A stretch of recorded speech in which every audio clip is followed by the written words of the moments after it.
Hello friends, 10th standard இங்கிலீஷ்க்கான quarterly exam original question paper ப்ரிவியூஸில் நடந்தது. நீங்கள் எந்த டிஸ்ட்ரிக்டாக இருந்தாலும் அட்டன் பண்ண வேண்டிய எல்லா 5 mark question 3 mark 2 mark attend பண்ணுறதுக்கு இந்த கொஸ்டின் பேப்பர் 100% உங்களுக்கு உதவியாக இருக்கக்கூடியது.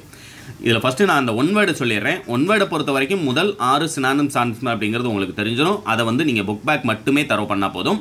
ஆனால் கொஸ்டின் நம்பர் 7லேருந்து ஆரம்பிக்கக்கூடிய plural form, prefix, suffix, abbreviation இது எல்லாமே நீங்கள் எப்படி எழுதணும் அப்படிங்கிறத ஐடென்டிஃபை பண்ணி, அதாவது அதை புரிஞ்சு எழுதுனீங்க அப்படின்னா தான் அந்த 14 மார்க் உங்களால் ஈஸியாக அட்டன் பண்ண முடியும்.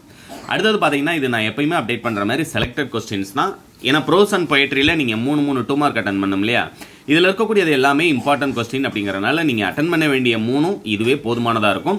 அடுத்தது கிராமர் பார்ட் அப்படிங்கிறது ஒவ்வொரு டிஸ்ட்ரிக்ட்லையும் ஒவ்வொரு மாதிரி தான் கேட்பாங்க. அப்படிங்கிறனால அந்த கிராமர் பார்ட் எப்படி நீங்கள் அட்டன் பண்ணணும் அப்படிங்கிறத நல்லா புரிஞ்சு படிங்க. ஏன்னா அதுக்கப்புறமா நமக்கு கொஸ்டின் நம்பர் 29லேருந்து 5 மார்க் கொஸ்டின், 10 5 மார்க் கொஸ்டினும் 2 8 மார்க் கொஸ்டினும் நீங்கள் 10th இங்கிலீஷில் ஃபுல் மார்க் ஸ்கோர் பண்ணுறதுக்கு ரொம்ப இம்பார்ட்டன்ட். அதை பொறுத்த வரைக்கும் பார்த்தீங்க அப்படின்னம்னா உங்களுக்கு ப்ரோஸில் இதில் இருக்கக்கூடிய பேராகிராஃப் மட்டுமே போதுமானது. புரியுங்களா? இந்த யங்ஸ்கள் கேட்டிருக்காங்க இல்லையா, இந்த ஃபஸ்ட்டு பேராகிராஃப் இதுதான் பார்த்தீங்க அப்படின்னா ரொம்ப ரொம்ப இம்பார்ட்டன்ட். எந்த டிஸ்ட்ரிக்டாக இருந்தாலும் இந்த ஒன்று தான் கேட்டாகணும். இதை நல்லா தெளிவாக படிச்சுக்கோங்க. இந்த 4 பேராகிராஃப் படிச்சிருந்தீங்கன்னா அட்டன் பண்ண வேண்டிய 2 பேராகிராஃப் 100% உங்களால் அட்டன் பண்ண முடியும். அதுக்கு கீழே செக்ஷன் 2ல் உங்களுக்கு போயத்துலேருந்து பேராகிராஃப் கேட்குறாங்க. அந்த பேராகிராஃபில் ஆல்ரெடி உங்களுக்கே சொல்லியிருப்பாங்க. த லைஃப் போயம் நல்லா தரவு பண்ணிக்கோங்க. அடுத்து கிரம்பிள் ஃபேமிலி நல்லா தரவு பண்ணிக்கோங்க. இது 2 படிச்சிருந்தீங்க அப்படின்னா எந்த டிஸ்ட்ரிக்ட் ஆனாலும் ஒரு 5 மார்க் அட்டன் பண்ணிடலாம். பேலன்ஸ் ஒரு 5 மார்க்கு ஒரு ஸ்டான்ஸாக கொடுத்து நமக்கு rhyming words, rhyming scheme, alliteration எழுத சொல்கிறாங்க இல்லையா? எல்லாருமே இதை சூஸ் பண்ணீங்க அப்படின்னா நீங்கள் ரொம்ப சிம்பிளாக செகண்ட் 5 மார்க் கொஸ்டினும் நீங்கள் அட்டன் பண்ணிடலாம். அப்போ 4 5 மார்க் ப்ரோஸ் அண்ட் போயத்தில் 2 5 மார்க் அட்டன் பண்ணிடுறீங்க. அடுத்து கொஸ்டின் நம்பர் 37 அண்ட் 38ல் ஒரு 5 மார்க் அட்டன் பண்ணணும். எல்லாருமே கொஸ்டின் நம்பர் 38 சூஸ் பண்ணீங்க அப்படின்னா ஒரு பேராகிராஃப் கேட்குறாங்க. அந்த பேராகிராஃப்லேருந்து 5 கொஸ்டின் கேட்குறாங்க. இதை நல்லா ரீட் பண்ணி இந்த கொஸ்டின்ஸ்க்கான ஆன்சரை இதுலேருந்து எடுத்து எழுத போகிறீங்க. ரைட்டுங்களா? அப்போ அந்த 5th 5 மார்க்கும் உங்களால் ஈஸியாக அட்டன் பண்ண முடியும்.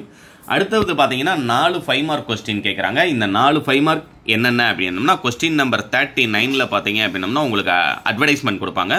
கொஸ்டின் நம்பர் 40ல் பார்த்தீங்க அப்படின்னா லெட்டர் ரைட்டிங் கொடுப்பாங்க.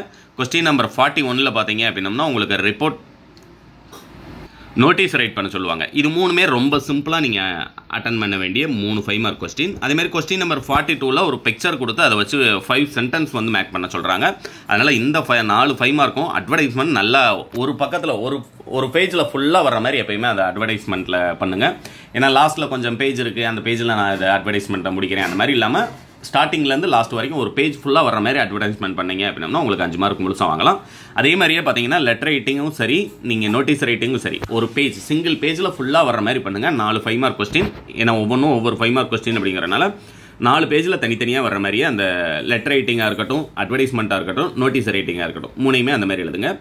லாஸ்ட்டாக உங்களுக்கு கொஸ்டின் நம்பர் 44க்கு அப்புறமா கொஸ்டின் நம்பர் 45ல் உங்களுக்கு மெமரி போயம் கேட்குறாங்க. இதோட 10வது 5 மார்க் முடியுது. லாஸ்ட்டாக 2 8 மார்க் கொஸ்டின் அட்டன் பண்ணுறதுக்கு சப்ளிமெண்ட்ரியிலேருந்து உங்களுக்கு பார்த்தீங்க அப்படின்னா இந்த ஜிக்ஸாக் இது மட்டுமே போதுமானது. இதுதான் எந்த டிஸ்ட்ரிக்டாக இருந்தாலும் கேட்க போகிறாங்க. இருந்தாலும் அடிஷனலாக நீங்கள் ஃபர்ஸ்ட் லெசனில் இருக்கக்கூடிய சப்ளிமெண்ட்ரி சேர்த்து படிச்சிங்க அப்படின்னா கொஸ்டின் நம்பர் 46 உங்களால் அட்டன் பண்ண முடியும். அடுத்ததாக கொஸ்டின் நம்பர் 47 அட்டன் பண்ணுறதுக்கு அதே மாதிரி தான் ஒரு பேராகிராஃப் கொடுக்குறாங்க, 4 கொஸ்டின் கேட்குறாங்க. எல்லாருமே இதை சூஸ் பண்ணீங்க அப்படின்னா ரொம்ப சிம்பிளாக 8 மார்க் வாங்கிடலாம். ஏன்னா கொஸ்டின் நம்பர் 46க்கு உங்களுக்கு சப்ளிமெண்ட்ரி, 47ல் சப்ளிமெண்ட்ரி ஒரு பேராகிராஃப் கொடுத்து 4 கொஸ்டினுக்கான ஆன்சர் எழுத சொல்கிறாங்க இல்லையா? அது நீங்கள் எழுதிடலாம். இந்த ஒரு கொஸ்டின் பேப்பரை டவுன்லோட் பண்ணுறதுக்கான லிங்க் டிஸ்கிரிப்ஷனில் கொடுக்குறேன். டவுன்லோட் பண்ணுங்கள், உங்களுடைய ஃப்ரெண்ட்ஸ்க்கும் மறக்காமல் ஷேர் பண்ணுங்கள். அடுத்தடுத்து நான் மேக்ஸ் அண்ட் சயின்ஸ் சோசியலுக்கு இன்றைக்கே இம்பார்ட்டன்ட் கொஸ்டின், அதுபோக உங்களுக்கு மாடல் கொஸ்டின் பேப்பரும் அப்டேட் பண்ணிடுறேன். கண்டிப்பாக நாளை மறுநாள் இந்த 27 வரைக்கும் நீங்கள் குவார்டர்லி எக்ஸாமில் அடுத்து நடக்கக்கூடிய 3 எக்ஸாமே ஃபுல் மார்க் ஸ்கோர் பண்ணுறதுக்கு நம்முடைய சேனல் எல்லா வகையிலும் உங்களுக்கு ஹெல்ப்ஃபுல்லாக இருக்கும். சேனலை சப்ஸ்கிரைப் பண்ணுங்கள், இந்த வீடியோ உங்களுடைய ஃப்ரெண்ட்ஸுக்கு ஷேர் பண்ணுங்கள். இந்த வீடியோ பற்றிய கருத்துக்களை மறக்காமல் கமெண்ட் பாக்ஸில் டைப் பண்ணுங்கள். தேங்க்யூ.